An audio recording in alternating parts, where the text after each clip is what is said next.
La educación pública enfrenta una serie de retos que requieren de un abordaje inmediato si se pretende lograr cambios estructurales en el sistema educativo a mediano y largo plazo. Así se desprendió de las principales conclusiones del Congreso Educativo y Laboral, retos y perspectivas sobre el futuro de la educación pública en Costa Rica, reflexiones críticas sobre las condiciones de trabajo, el estado del sistema educativo y las necesidades de las personas que laboran en este sector. El Congreso se realizó el 4 de agosto en el Centro Internacional de Convenciones de Ande.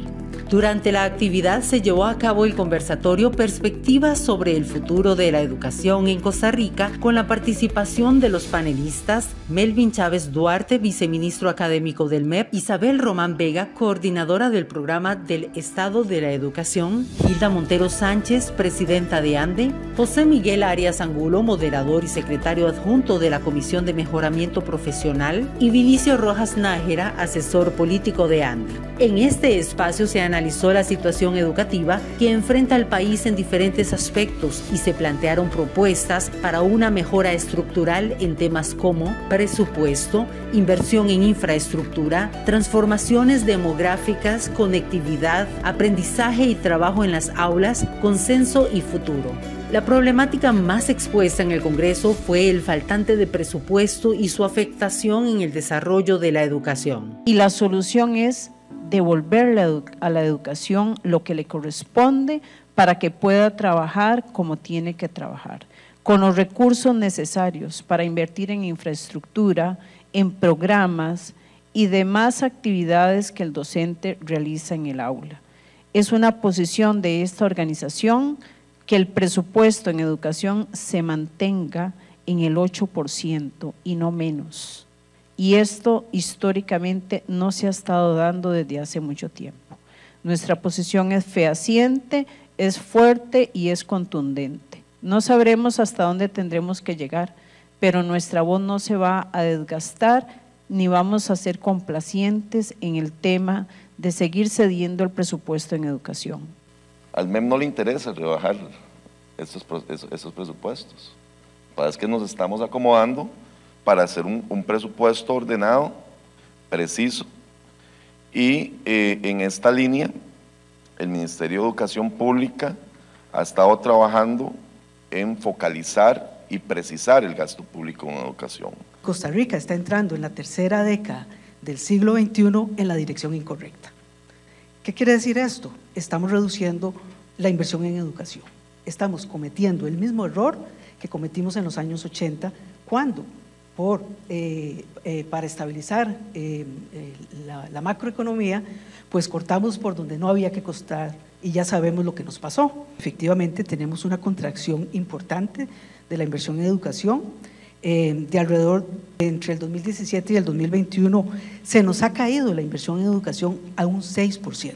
En el evento participaron representantes de las filiales regionales del Consejo Nacional de Representantes, autoridades del Ministerio de Educación Pública, personeros del Programa del Estado de la Nación, Organización Internacional del Trabajo, Facultad de Educación de la UCR y de la Internacional de la Educación. También se contó con la presencia de la ministra de Educación Pública, Ana Catarina Müller Castro.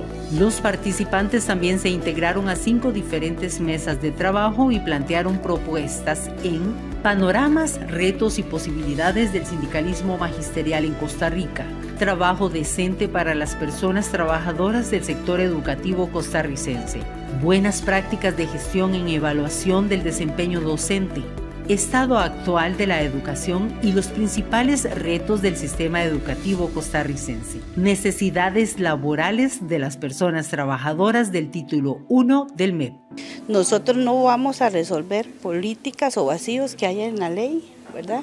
Porque no somos los responsables, actores responsables, pero sí podemos colaborar y pedimos a la ANDE que se nos tome en cuenta en el desarrollo de los instrumentos y de la forma de evaluar del docente, porque como hemos visto los docentes somos evaluados casi en un mismo instrumento y que las políticas de gobierno cambian de acuerdo al gobierno de turno. En la mesa que trabajamos analizamos el estado de la educación el informe de la Nación y entre las conclusiones principales es la defensa del 8% de nuestro presupuesto, del presupuesto que hay para la educación y que vaya a las necesidades más importantes, como por ejemplo infraestructura. En la mesa en la que nos reunimos hoy estuvimos planteando diferentes situaciones con respecto a los presupuestos que se dan en la educación y sobre los retos que también como docentes nosotros tenemos. Hicimos hincapié y mucho énfasis en la necesidad de una capacitación docente efectiva, en tanto sea tecnológica como en temas de actualidad, porque la brecha que existe entre los marcos de los programas de estudio, lo que se nos exige como docentes y lo que nosotros tenemos en el aula, no concuerdan muchas veces porque estamos atados de manos porque no tenemos la capacitación necesaria. Ahora sigue la elaboración de un documento político con los principales planteamientos. En el segundo momento, la afiliación andina discutió diferentes temáticas y propuso acciones concretas que ANDE podría impulsar desde su área de influencia y posibilidades como sindicato. El Congreso fue organizado por las Comisiones de Asuntos Laborales y Mejoramiento Profesional en coordinación con la Junta Directiva.